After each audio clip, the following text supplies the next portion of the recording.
Hello! Good Back evening. again Hello. after a hiatus of Return 2 of the weeks. Mac. Yeah, yeah. Hello. Vincenzo's in London Uh, again, yay! Yay! After 2 weeks of leave of absence because of work and crazy things happening, I'm back and in London. So, Good to but see I, you. I was just noticing that it's how do you call this? Glasses. It's glasses evening. week? Michael, you should wear some glasses as well. You're the only one All left right, I out. got this. Have Here some. we go. It's because glasses mean you're intelligent and we're all incredibly Yeah, exactly. And intelligent. since we have there you go. You Since just we have- I don't have disproved any my other ones. rule. I'm sorry. Once I got LASIK, I got rid of my glasses. Take away the Sweet. lenses. No. We all guys. look more pro with glasses. Do we? Oh, yeah, and yeah, you're more right. and more ready to discuss about the very serious topic of this evening. So let me tell you a few things about budgeting. Go ahead. Go on, Vin. No, I don't know. I don't know the first thing. I think you, Mike, of anybody, are way more experts in Michael budgeting. as well. Both of us went through the process of budgeting our own. Yeah, but True that. we That. didn't go through the process of working with a smaller budget because I think Yeah. both of our projects that we recorded were fairly large. I would. But they were budgeted within an inch of their lives. Yeah, So, that's very good points. Organizationally, we are right on top of it. yeah. I remember, Mike, you were showing me a little bit of your budgeting and your budget breakdown for the recording of your album and everything, and I was impressed because I literally remember it was I didn't studio your live, and I was like, wow, dude, this takes balls and courage and a lot of planning. Does take a lot of planning. Spreadsheets. Welcome, by the way. Yes. Welcome, Laura. Spreadsheets. Hi, guys. Um, Yeah. Lots yeah, of so- macros on a spreadsheet. Well, I guess there's a bunch to talk about with this, kind of Yeah. on different scales, and I think one of the really useful things about this topic is talking about scaling a budget. But since Jolene, since you said you can't stay long, we also invite you and anyone else in the chat to share anything, kind of talking about small budgets, whether you have some anecdotes or questions about it. Happy to kind of kick off the discussion. But otherwise, we could sort of talk about this. I think maybe one of the more interesting or kind of common places this comes up is when you're starting out and you're working on short films. And this is usually when you have anywhere from 100 to maybe £1,000 of a music budget to kind of work with. And you're trying to figure out what to do with it. Mike, sorry, can I Yeah. interrupt you before getting into this? I think there's even a step before this, which, from what I remember hearing talks about, you are a master about this, which is most of the times, directors or producers or whatever it is, they'll start off with, we have no budget. Just because they don't realize, a lot of people think that giving a music budget means you need to find 5K, you need to find £1,000, you need to find blah, blah.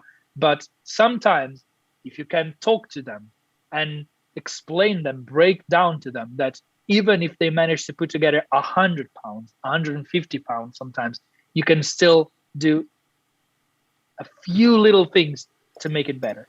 And I remember that hearing talks, I wasn't in college with you, unfortunately, I was a few here behind you, but I remember hearing talks about how miraculous your skills were when talking to directors and breaking this down to them. I wonder if the legend has been exaggerated, but I did manage to do this on a couple occasions, and I think it brings up a really good point, which Jolene's also bringing up in the chat, is when they say they have no budget, and I think I agree with you on kind of what their idea might be of what a budget needs to be.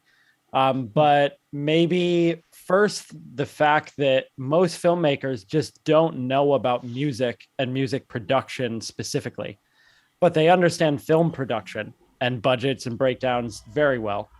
So it's because they don't study music in film school most of the time. So, and even if that, it might be a small module or a couple master classes, if that. I've given master classes on film music to film schools, and I was the only curriculum they had. So I think it's a really interesting point to go in knowing that there's an opportunity for you to educate your collaborator on what they can work with. Can I just jump in there, Mike? Just Yeah. to underline what you just said, because actually this is incredibly important, because we've had a bit of experience in projects that have enormous budgets, and the budget is part of it, but actually the way filmmakers understand how the music department works is largely not well understood, and actually these are the people that you're going to grow professionally with. So it's really important that you start early on teaching filmmakers what it takes to make the score, what your time is worth, and what all the people part of that department, what their time is worth. And they need to understand that, because they need to then go away for the next project and get that money for you. So, this is what Mike's getting at, but I just think it's a really important thing going forwards. Otherwise, film and TV, film music isn't going to improve in, how you're treated. Sorry, Mike, to butt in. I just wanted to... I think it's worth underlining. So I think just on that, once they start to understand kind of how it's put together, I think one of the first things you could do is, even when you're working on sort of a student project, and I've told this to some of my students at the college, is invite the director to the recording session. Because most of the time, every time I've done that, they've seen how it is put together and they walk away going, oh my God, wow, it's so much like film production. Yeah, no shit. It's the same thing of trying to get all these people together and all that. But again, it's not their fault. They're just not told anything about this. So when they see it in action, most of the time they're just in love with all of it. And then have a deeper understanding of like, wow, this, whole space looks very expensive.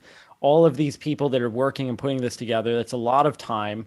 It sort of puts it into a frame of reference they understand.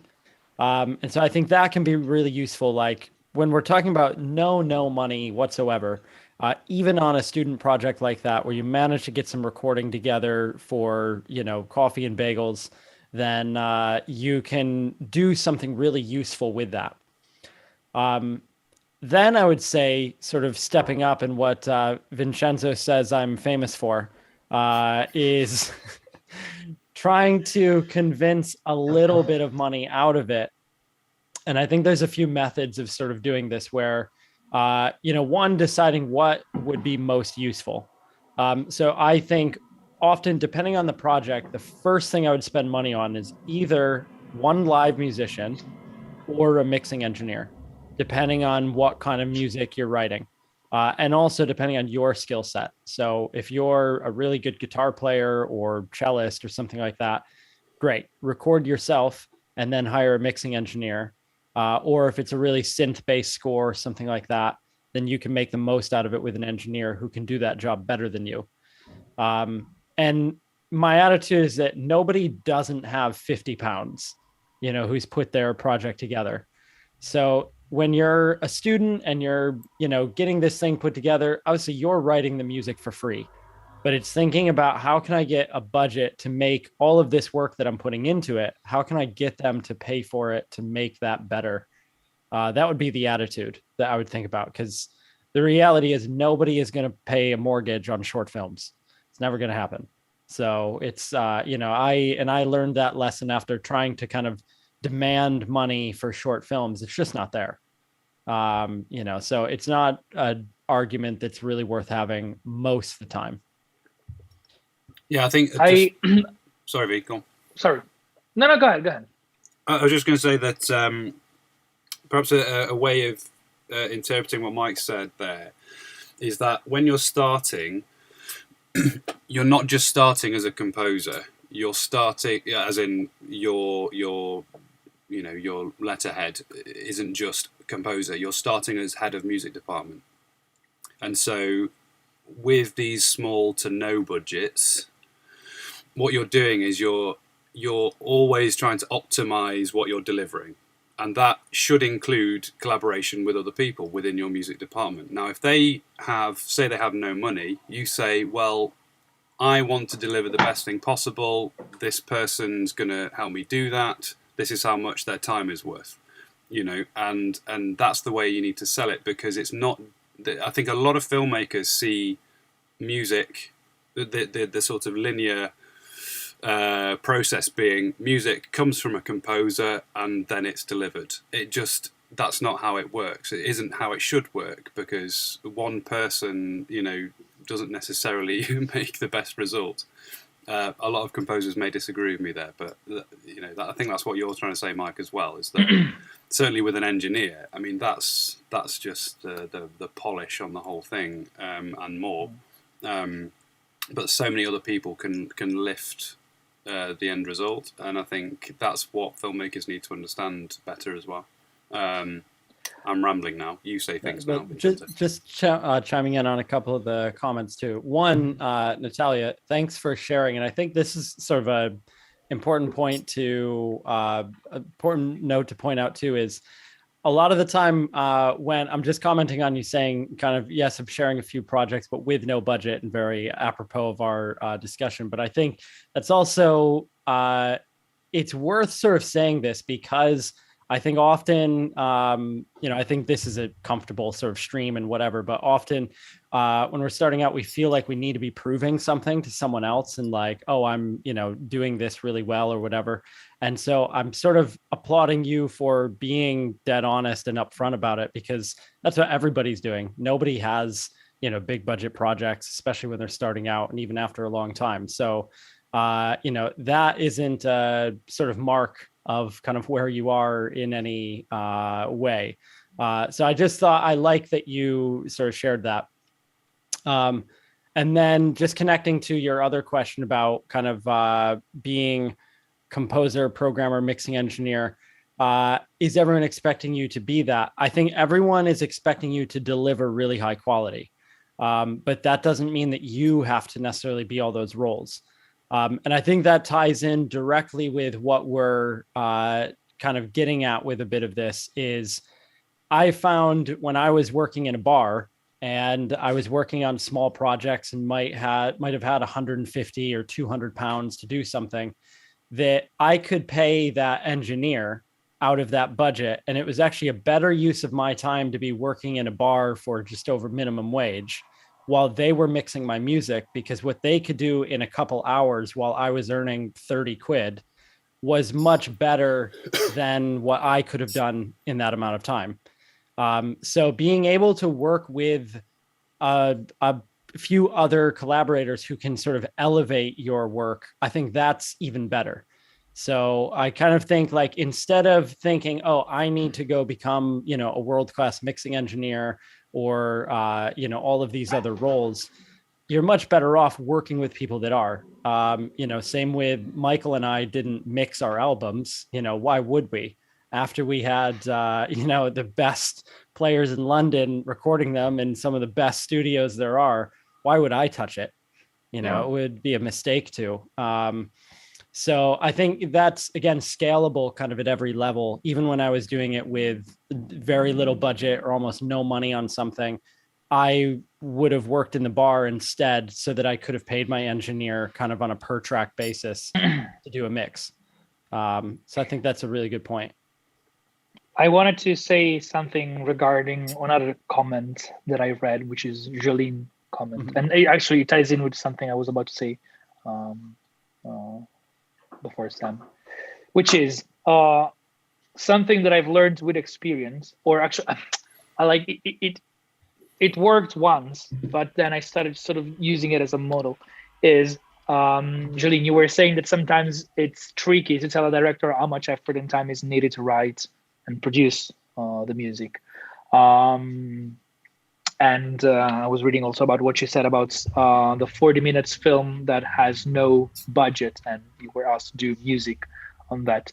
So as you were saying, like, most of the times director, I mean, what they know, as Mike was saying, since they don't study film music, what they know is like photography and cinematography, lighting, camera work, all of those departments they're very familiar with. They are not familiar with ours. So in my experience, the best way is to give them examples and to make them realize through examples. So I had to do when I was in my last year in college this feature film, which was I think around 1 hour, 60 minutes, like round. And they expected, like, when we chatted about that, we expected the music to add up to like 40 minutes of music. And they initially started saying they had around £300-400 as a budget, which I mean is better than nothing for sure, but it's very limited. And the angle that I went for to make them realize what they could do with a bit more money was that I actually gave her multiple budget breakdowns. One which was for exactly what they offered, which was around £400. One was for 700, and one was for £1,000. Now I had a feeling they might have had a bit more money. I was quite sure that they would never reach up to £1,000, but I still gave that budget to them, and I gave them multiple examples. So I said, well, first of all, one very important thing that I learned in college and that I feel it's always important to share with them is that the budget ultimately is a creative tool. And they know this because of other budgeting areas in the filmmaking process, but they don't maybe realize it applies also to music. The budget is a creative tool.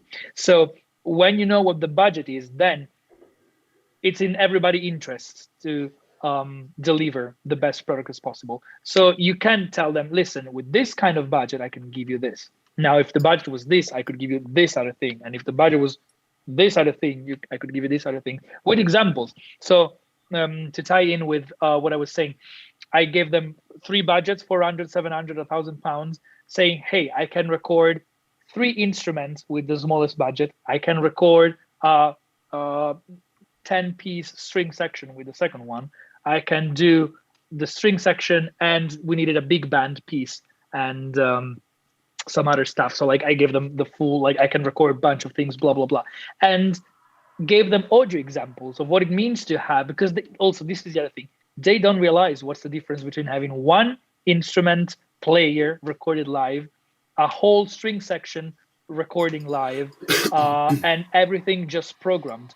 So since, as I was saying, it's in their own interest to have the best possible results, they're the first ones, directors and producers, who wants to deliver the final product which sounds and looks as cool as possible. So I feel it helps. And that time it worked particularly well because in the end they went for the £700 budget. But in general, it helps them a lot realizing what we're talking about when you show them examples. So you can say, hey, this is an example of a work that I did. It's fully programmed music, nothing recorded live. Here is a project that I did fully programmed with a clarinet solo and a cello solo. And here's a project that I did, and it's mostly recorded live. There's a whole string section. Then I added a few extra things, synthesizer, blah, blah, blah. And even if it's not the specific ensemble that they're looking for or the specific sound they're looking for, when they hear the difference, or even just, this is something that I did exclusively by myself. If you give me £100, I can have it mixed and mastered by a professional, as Mike was saying. And this is how it would sound. When they hear it, it makes a difference because they realize, oh, okay, so now it's, again, as I was saying, it's a creative tool. I can achieve something better. I can create something which is going to add more value to my project and which is in their interest. So, yeah, I did exactly the same, V, on a film. Gave them 3 budget options, and I think it's a really good idea. They know full well you don't want them to go for the worst case scenario, as I actually call it that. When I send it, I'm like, this is worst case scenario. This is if you really can't afford to get a higher quality score, and and give them a range. I've got a question for you, V. In all of those budgets, firstly, did you charge for your time, and also did it stay the same, or did you change it? So I the funny thing is I I accounted for my time, not on an hourly base, on a flat fee, obviously, and it didn't stay the same because then things add up, and making a very strong budget, as Michael and Mike know, and as we were saying, is not an easy thing. You have to account for a whole bunch of things, and you always have to have a buffer just for safety. So I accounted for my own time. I ended up earning something, which was, if I remember correctly, when the final budget was 700, I thought I had accounted for myself 200, 250, and I ended up actually getting for myself just below 100 pounds because it went down for things. I think that one thing worth considering on that is how to think of your time on a project, and it all comes from an initial conversation with the filmmaker or the project leader. What music do you want? What do you need? What is the function of the music at any given time? Do you need main titles and end titles and the rest generic underscore? What do you need? And I think from the off you should be super organized, have a really good idea of how many minutes of each function of music that you're going to write, and that is what informs your budget. Because I've decided to do it this way to give some. I mean, partly speaking with authority on this to a filmmaker as well makes them trust that you're budgeting it properly as well. Like actually starting off like, okay, so you want 2 minutes of main titles, and you want, let's say it's a 15-minute short film or something, and like, I don't know, 5 minutes to 10 minutes of underscore. Like you know how much you charge per minute for underscore. That's the kind of thing that you can budget really carefully. Just before we move on, I just wanted to address this comment from Natalia earlier about perfectionism and feeling the necessity to specialize in everything. There are a couple of things, provisos of what Mike was saying earlier, that I just wanted to say. Like, what you're dealing with now is a recorded art form. All the filmmakers care about is what the audio sounds like when you send it to them against their film or against their whatever you're scoring to. So, yes, I don't think you need to be the specialist in each of those departments as composer, orchestrator, programmer, whatever. But you do need to be able to achieve a certain level, at least at demo stage, because that's the thing that gets the queue approved. So you need to be able to be a competent programmer. I don't know if you guys fully agree with that, but like I think at the way we're writing music these days, you'll really struggle to complete a project efficiently unless you can create good demos. And whatever version of doing that. I'd say it like if you can't do that, you'd have to hire someone, and if you have no budget, then you can't do that. Yeah, so exactly. It's kind of like at a certain level, like for mine and Michael's albums, we budgeted, for a top engineer to be able to do it. That was part of the consideration of the overall project. But if you're doing it, before I recorded my album, I created a bunch of demos out of pocket where I hired a handful of musicians and I paid a mixing engineer. And I did that in order to kind of pitch it for both a mentorship scheme and kind of who eventually became my publisher.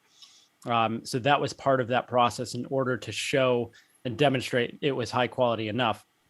So I had to do everything that I could, and then even still, hire on. So I think just kind of considering it in that way, whatever level you're at with doing that, the better you can get at it, the more you can sort of save yourself. And being able to sort of produce to a basic level is necessary because of it. If you had unlimited money, then you wouldn't need to produce to a basic level because you could hire a programmer full time. But that's no one I know or have heard of. So, at least kind of at an early stage. So just kind of considering it in that, I think that you could consider the scale of where you are. I think there's an important thing to consider as well that, and a comforting thought to me is that there's no way that you can be the absolute best at any of those all of those individual things at the same time. You're not going to have somebody who's the best composer in the world who happens to also be the best mixing engineer. I almost like to think of it in a way like maybe in a video game where you have certain sort of credits you can allocate towards certain skill sets, and when you take one and put it on the other, it might lessen, but overall, you find a balance that works for you, because if you're arguably a better composer, you may not necessarily have to, it's going to come across wrong, but mix it to a high enough degree to make it sound like quality music. Whereas if you're a lesser composer, mixing it to a higher quality and programming it a little bit better will automatically make it sound better. So it's a balancing of those different levels and an understanding that nobody can be a master at all of them. It's just sort of finding the balance that works for you and what you need to accomplish, especially in terms of professional goals and career trajectory. It's also a mistake to, and it's a common mistake, certainly with orchestration, to think of it as a time saver. I think that a lot of people, when they feel like they're forced to hire people because they just can't get it done without them, that shouldn't be how it is. It's a collaboration. It should be all about highest quality and about respecting the people you're working with. There's a chip on my shoulder, can you tell? But just getting things. It all amounts to a better product and a better working environment as well. Sorry, Mike, I interrupted you there. There was one other thing I wanted to touch on from Jolene's comment also is on the idea of kind of, consideration of like examples and things like that. I think, an important thing of how you mark your time is also like, especially on a low budget where like you and the director know that they can't afford you, for what they're asking. So I found good success in kind of being, going to that director and saying, well, why don't you just pay me the same as all the other heads of departments? Whatever the cinematographer got, I'm happy to have. That's a sign of respect to me that I'm as equally important. And also the cinematographer was not expected to hire their own camera out of their fee. So why would you be expected to hire the musicians in the recording studio out of your fee?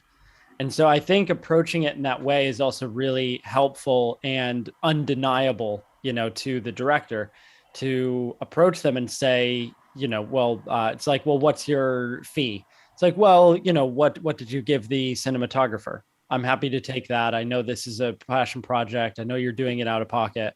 I can accept the same as that as a gift, instead of a fee, as a sign of respect, and then all the music expenses are outside of that. And then it goes back to what Vincenzo was talking about with, I think of it like a sort of baby bear, mama bear, and papa bear budgets of kind of, how you can fit those together. And your time and your fee being the same throughout each of those. So I would consider breaking down all of those other jobs. So if you know that, okay, we can, with the smallest budget, it's mostly going to be programmed. That's going to require more time to program and kind of mix than it would if I was recording it live and hiring an engineer. So the time put into that is more hours, and you can kind of balance that. And again, like using the budget as a creative tool, you can sort of demonstrate all of those in, how you allocate that time. The other thing I thought that might be worth sharing, I could sort of share my screen. I can also just put this link in the chat here on Twitch. Feel free to share this to the YouTube chat as well. But I'm just going to, I would need to be the host. Or Sam, maybe you could share the. Yeah, we're gonna see things now on Zoom. Yeah, it's just the MU Pact agreement.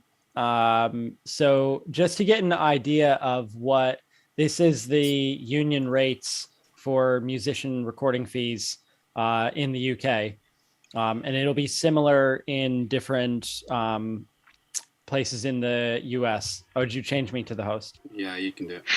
Cool. So we're gonna see things now. We'll see it in my square. The system was perfect.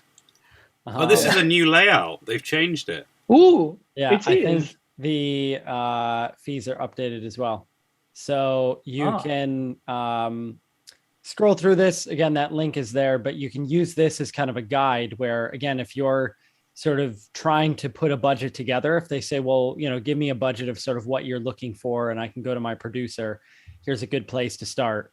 And then you can look this up. You can download the entire agreement and, whatever you need for that. It's also got the consent forms, but. Can I just add to this, Mike, while you're there? Can you just scroll up a second? Yeah. So notice everybody, although it's not on this one, I don't think. There's another sort of comprehensive fee thing for all the sort of music departments. Composers don't have, unless they've changed it, and I don't know why they would, because there isn't a union for it. Composers don't have set rates, unlike every other department. And so it's really, really important that at any given part of your career, at any given time, you know how to value your time, and that you know what your time is worth, because you can do that very specifically for every other department, for orchestrator, arranger, mixing, recording. They all have rates that are protected by law, but composers don't. And this is, again, part of the reason that composers can struggle to be, not abused by the system. But you need to know what that is. Now, I think a lot of the people in the chat are going to have experienced, we have no money, but we'll give you a credit. I was like, well, fuck you. Of course you'll give me a credit. It's like the credit is as useful as the point in your career. Basically, if you're right at the beginning, you just want to have done things and to have been seen to do things, then a credit might be valuable to you. But really, you're putting your time into something, so you need to know, what you charge, and by the minute of music is a good way. But yeah, I mean, what do you guys think to that? Yeah, I mean, I always find the idea of giving a credit as payment a really bizarre thing when I think about it, because really it's only saying we'll provide recognition for the work that you're going to do for us. I know to a certain extent it's obviously to sort of bolster your CV and push you forward, but it just seems very odd to me, fundamentally, unless you're actually getting something that'll help you move up in the world or move up career-wise. If it's not money, then is it really worth doing just for the credit? Well, honestly, the ones where I've been given a credit as payment are the ones where I get rid of the credit later on because I don't want to be associated with it. I think if they're trying to sell it to you, you know the level you're at. The times that I've worked for very little money, or where it's been a kind of useful opportunity for credit is when it's been like an A-list project well above me. And that's something that I was lucky, to have kind of an assisting credit on very early days, straight out of college, where that really elevated my position among student filmmakers, because now I had worked on a AAA film and they didn't. So, that's where that's been useful. But on the small scale, obviously, you are entitled to a credit. It's not a question of, if they can give it to you. I think this also brings up a whole bunch of other stuff that we, can or can't get into or don't want to bother getting into, but about like rights as well. I mean, I think it's kind of a thing of, understanding that, what I think is applicable in this is understanding if there's no money, if they're not being able to offer you much, how else can you be compensated? So can you be compensated with a cool artistic opportunity? So can I write some really cool music and get a little bit of money in order to record it, and then I can use that in order to pitch for other things down the road? Or is it, an opportunity to kind of meet someone? Maybe there's someone that's higher up that they're working with that you think could, make a good connection for you. There could, or also, maintaining all of your rights. So I'll write for this, but then all of that music I'm going to, turn into library tracks and resell elsewhere, and making sure, they don't have any rights over that. You're just allowing them to use it. So I think there, it's interesting considerations of, okay, you have no cash, but is there another form of compensation that you could give? Just before... sorry, V, go on. I wanted to play devil's advocate and just pose a little interesting question to move forward. But if you wanted to say something on this, go ahead. No, I was gonna move on. So you say what you want to say. There you go. So I want to play devil's advocate for a moment and see what you guys think about this. Now they give me £100 project, sorry, £100 budget, and it's a very small project, and I don't know where it's really gonna go. It's just like a student film. Maybe they're gonna send it to a few festivals. The credit is not that interesting. Now, is it really worth spending that money to hire an engineer or record a solo instrumentalist and maybe end up with $20 in my pocket?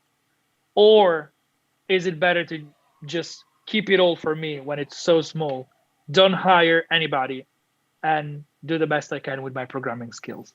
What do you guys think about this? How many minutes is it? Yes. How many minutes is it? Are we talking 1 minute? Short film. Short film. Okay. Student short film. Can be anywhere. Let's say it can be anywhere between 3 and 15 minutes. Well, okay. I think that fundamentally, nobody's going to be making their living, as somebody said earlier, no one's paying a mortgage with short films, right? The same thing goes for composers. If you take on a short film, you're not necessarily doing it because you absolutely need the money, because it's most likely not going to be enough to actually make much of a difference. And so my question to you is, why would it be worth keeping £100? Because, yeah, I mean, it's a reasonable amount of money, but in the grand scheme of things, it's not a huge amount. Instead, hire musicians, get used to the process of working with live musicians, network with musicians who you can then bring back into future projects, network with recording engineers. I mean, and on top of that, also get a much more quality offering with having live musicians on the recording that you can then use for other things, as Mike said earlier. I think you have to think about it less in terms of sort of dollars and cents and think about it more in terms of what connections can you make. Because if you go with the programming option, the only connection you're going to make, it's just you, right? But if you spend that money, even over the £100, and start digging into your own bank account, it's absolutely worth it, I think, to get, number one, first and foremost, a quality product, but especially those additional networking opportunities and friendships that will potentially bring you more work. Just to add to that, Michael, as well, I think it's important to look at that from the standpoint that they want to hire you. So they also need to sell the project to you. So you need to be in a position to decide, is this worth my time? Whether it's what you're getting out of it is a whole other thing, but if you're not impressed by what they're doing, then you need to be able to say, I don't know if that is worth my time. What I would say as well is I kind of see building your career as like passing a driving test.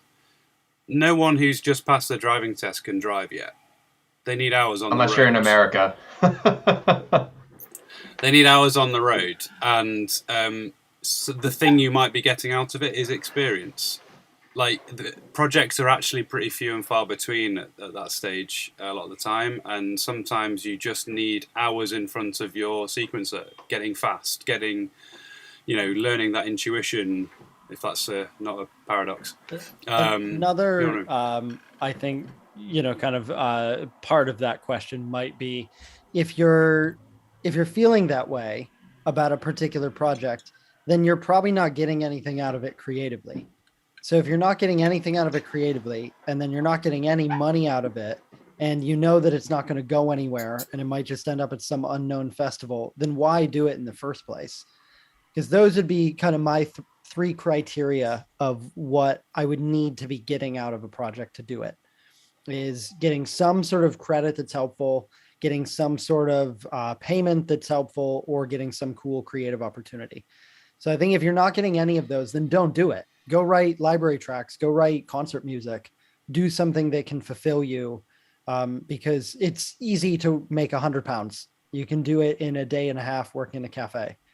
So, I think that's not going to make or break, your rent that month. There's ways around that. And I think for me, as soon as I learned to not rely on money from small projects like that, I was sort of relinquished of it, where it was so much easier for me to then write the projects that I wanted to write. So, think of it like if you're a trust fund kid and you don't have to worry about money, then why would you do anything that, is uninteresting and doesn't advance you? If you can have the same But mindset, then, there's Yeah. other ways to hold the job while doing it. And actually, Vincenzo, while I'm just thinking about it as well, you can think about it in terms of what your own personal time is worth, not just in relation to the project, but just in relation to things in general. Like, how much time would it take you to program something that's believable and that you're proud of and feel okay submitting for this film for £100, as opposed to hiring musicians, recording it, knocking it out, and then just having it be sort of flawless, at least in comparison to the samples from the get-go. Because if you spend a week mixing something for £100, I mean, how much money could you be making doing another job? That's my question to you. And to be fair, I'm sure Vincenzo this isn't how you feel. I'm sure you're. Oh no, but I'm speaking to the devil's advocate here. For the record, I want to say that I thoroughly agree with you guys, and especially the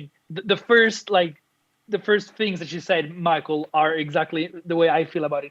I was asking this question because I wanted to see what you guys would say, and I think it was going to be interesting for the purposes of this live discussion. But the reason why I posed this question is that when going back to that project, that feature film that I did back in my last year in college, where I offered the 3 budget breakdowns, they went for the £700 budget. I did everything, hired a musician. I recorded a freaking big band piece anyway, with just 1 trumpet player, 1 sax player, and 1 trombone player overdubbing, and then the drums were recorded live and programmed the bass. Oh, actually, I recorded the singer as well because they wanted a sort of Frank Sinatra vibe. Then there was a 10 or 13, I'm thinking. Well, I don't remember. Anyway, a small string section. Printed everything. Blah blah blah. Ended up with less than £100 in my pocket, and I was actually happy with it. But I remember a fellow composer asking, I was talking to him about this project and the way I went about it, and it was oh my god, you really ended up with only that in your pocket? You should have just told them that for that money, it wasn't worth it, and just you should have kept all the money for you and just programmed everything. But I remember that this struck me because I thought, no. It's not the way it works. I think as to what Michael was saying, that experience is invaluable. The experience of getting even, there's so many short films I did with 1 cellist that I had them just come over to my flat, recorded on my, basic microphone that I've had for over 10 years. And I put it together. I hired a mixing engineer for £75 to mix that track. Something like that. There's loads that I was able to put together, and just the amount of hours spent recording and working with musicians and trying out ideas, that's so invaluable. That's the sort of creative opportunity you're also getting on a project. And just think of the amount of hours you can build up. If you did 10 or 20 of those short films, all of us, I've done probably close to 100 short films, and I'm sure you guys have done similar. The amount of collective hours put together of doing all of that stuff comes together into, imagine if we didn't have those hours in front of musicians. But guys, just on that, I think I'm really keen to urge not thinking, certainly financially, not thinking of your time on a project in terms of hours spent writing or hours spent making it. I think it's much more kind of empirical to see the necessities of the project and figure that out right from the off. And that's how you discuss budgets. Guys, I think we're starting to run out of time, and I think we need to talk more about this kind of stuff where, what do you do with that budget to get the best, how do you make something good from not enough money, I guess, which we can talk more about. In the chat, guys, if you've got any experiences of that, of little tips that you've had to improve, to lift your scores with that don't require much money, we want to hear them. But guys, what do we think? What do you think the best bits are? I think an important aspect of budgeting as well is making sure you're not trying to get more than you can afford, meaning don't write for something that you can't really afford, because if you write for, a huge orchestra and then you only have a couple £1,000 to maybe just overdub people here and there, yeah, your programming might be good enough to pull it off, but wouldn't it be much more effective to, depending on the context, do something more with maybe synths, electronic sounds, and do a chamber ensemble mixed in some sort of hybrid score, or even just an organic acoustic chamber ensemble? I think it's just understanding the fluidity of orchestration, and that size, big does not necessarily mean bigger. You can write for a much smaller ensemble and make it sound huge depending on how you do it. Well, go full Carter Burwell. I mean, he's a composer that isn't listened to enough, and he hardly ever writes for big orchestra. It's always chamber, and it's all big films. Our dear friend Kevin Penkin, go listen to his scores. He's often recording with a dozen people, and I don't know Kevin's budgets, whatsoever, but I know Kevin writes very effectively for chamber music. And so it's not really a question of the purpose or restrictions. Again, I don't know, what those are specifically on any projects, but that that's a good example of how you can effectively use a handful of musicians. And like Michael's saying, a sort of a Beethoven string quartet can sound way bigger than a symphony. It can be this massive sound. I think it's also just worth sort of picturing budgets. I mean, they're basically exponential with size of project. And so, when we're talking about small budgets, we mean like small. So literally a handful at most of musicians. And so, not to get boring about numbers, but Mike's shown what MU expects musicians to be paid. So you should budget for that. One player for an hour should cost you about 50 quid, basically. I mean, I don't know what your experiences are, guys. It's going up now. It's going up. Okay, fine. That was it when around when we graduated. But now a 3-hour session is £203. So divide that by 3 if you're getting someone around to the house for an hour to record. And then consider that they've also spent the time to travel to and from. So it's worth sort of budgeting that in, even when you're just recording a single, a soloist from your front room. And it's worth getting, this is why getting to know specific players is so important, not just for their specific way of playing, but, you need to know how much they cost and where they're coming from and all of this. I wanted to also just kind of steer it towards just the title, how to write for a small budget. I think another topic is considering where you don't need to spend money. So, I mean, this happens even at the biggest scale. There's certain things that we just don't bother recording. And this isn't, a sort of broad, set in stone rule or anything like that. I think it really depends on the project and the type of music you're writing. But just knowing what can be achieved effectively better than others. So, for instance, like short samples, I would record those last after getting legato passages. So if I'm going to hire a handful of strings, I'm going to spend most of my time recording all of the legato stuff than I would shorts, because that can be programmed much more easily and convincingly than long passages. Same with percussion. Percussion is often kind of the last thing to be recorded, and thrown into the budget because it's more easily programmed. Or same with certain effects like harmonics on strings.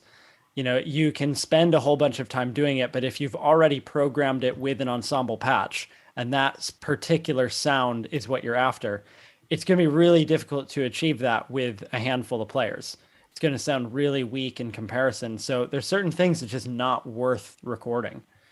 I mean, not to sort of specify certain projects, but there was one project in particular that I know Sam remembers where there was a whole bunch of brass stabs and splats that were recorded over more than a day and then just thrown out because the Cinebrass monster low brass patch was already what they liked, so it was what it was.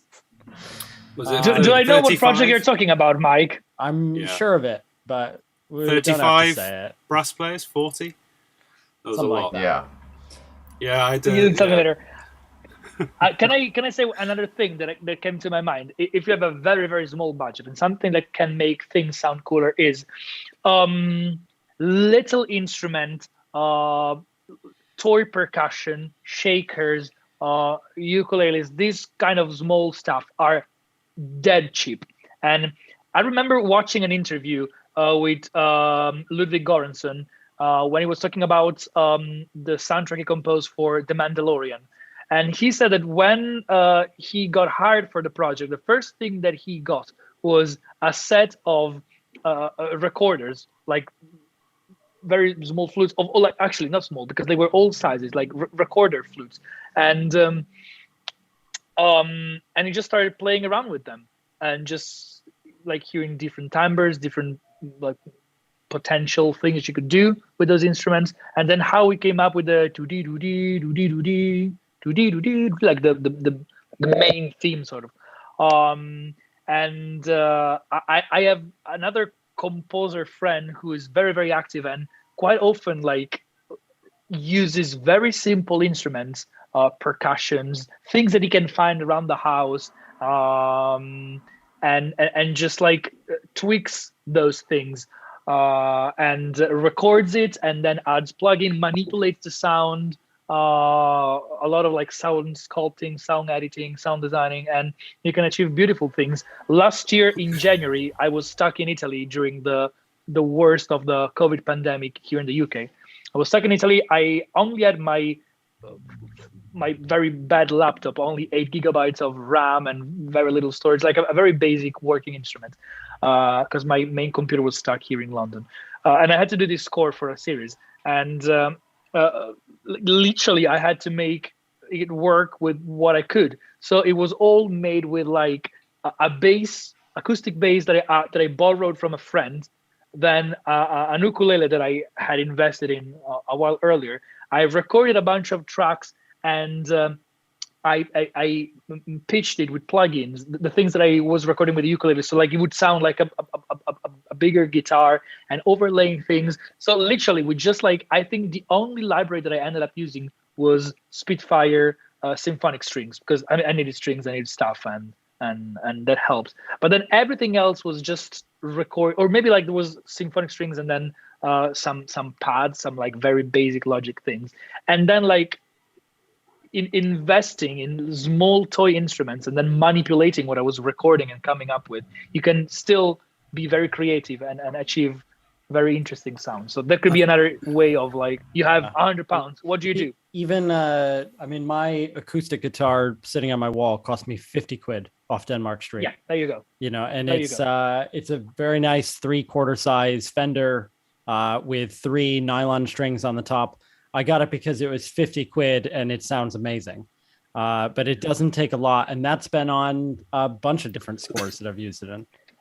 I think it's worth. Dude, like sorry, just to say this. I am a pianist. I studied piano my whole life. So like when I started using those instruments, I had no idea how to use like a stringed instrument, like a bass or a ukulele.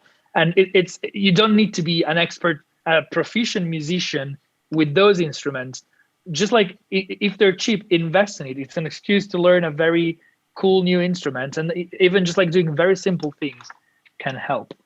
Yeah, and what you were saying about Ludwig Göransson, I think again, it's kind of tied to how you think about your time, but that's all kind of part of the R&D stage of writing, you know, researching what the sound of the project is, developing it, figuring it all out, and investing what you can in it, and really taking... was it Richard Bellis that came to speak to us about that, Mike? I think it was basically like really saying you need to make sure you've got that time to sort of stew, you know, in your mind what you're going to actually write before you even sit in front of the film, or like certainly before you score to picture. And you know what Göransson's doing there, getting the recorders, is just playtime. It's literally just finding out the identity of the score, and that's a really important thing. And I was going to say as well, if you have got the money to get someone in, you know, for maybe one person in for an hour, you might find that a sampling session, or if the player's happy to do that, it could be the most valuable thing you do. You know, you create your own palette and get more specific. Sorry, still got a cough. More specific identity from that than you might playing around with samples that you've bought. And I know, Mike, you've done a bit of that, making your own sample libraries and things like that. And I did it. The end of the choir session for my album was a bunch of like aleatoric textures and stuff like that, and those have found their way into other projects. But it's so easy on just creating a little instrument on Contacts. I did it with a computer keyboard the other day. Which is a bit silly, I know, because you can just stick a microphone over it. But I do like things at my piano. So yeah, I just play the computer keyboard on my keyboard.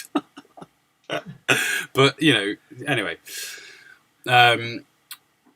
Any other tips, guys, for saving dosh? Recording soloists, investing in sound engineers, investing in little toy instruments or cheap instruments. What else was there? Getting the filmmakers to understand what you have to do in order to produce something that's quality. One skill I would push just slightly on the mixing front is learn how to make your solo recorded players blend with larger ensembles, because that's the one thing I wish I'd learned at college more, because I mean, it's a thing I battle against, having just talked about it, but I do tend to go slightly bigger than I should with the ensemble. And so I find myself mixing orchestrally with solo recordings, which is great for sweetening the sound, but you need to know how to make them sound coherent together. And it's also, in terms of programming, this is, not costing you money because you're the one doing it, but learning how to be a great programmer, how to make the most of your samples is just a really important skill. I mean, Natalia mentioned it earlier, as distinct skill sets, but actually I think, if we're talking about delivering AQ as an audio file to be approved by a filmmaker or project leader, you need to, make it sound good, and you need to justify, and you need to get it approved. So to do that, it needs to be high quality. So I think programming is really a skill worth investing time in, even outside of the project, for sure. Yeah, definitely. I think one thing I will say as well, Joe, it's really boring, and you guys know how I am with this, but I think be organized. We